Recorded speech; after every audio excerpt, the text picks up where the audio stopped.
Man, I'm so bored. There's nothing good on TV. Hey, I just saw online that there's an upcoming concert that we both love. Billie Eilish. There is a Billie Eilish concert coming to town. That sounds great. Let's buy the tickets. Wait, how are we going to pay for it? I don't know, I'll just use my allowance. Not so fast. Remember, we have to pay taxes on the things we buy, even when we buy concert tickets online. Taxes? What are those?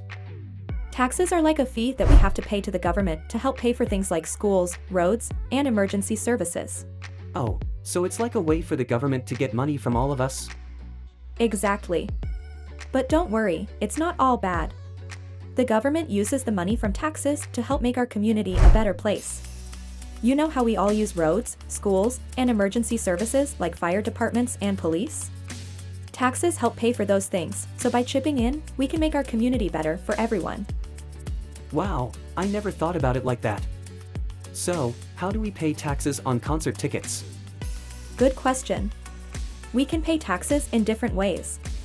When we buy concert tickets online, we pay sales tax. It's collected by the seller, and they are responsible to pay the taxes to the government. Oh, I see. So, that means that if we buy these tickets, we'll have to pay taxes on it. Yes, but don't worry, it's usually only a small amount.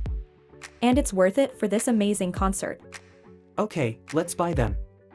And I'll make sure to remember about taxes from now on. Good idea. And remember, taxes may not always be fun, but they help make our community a better place.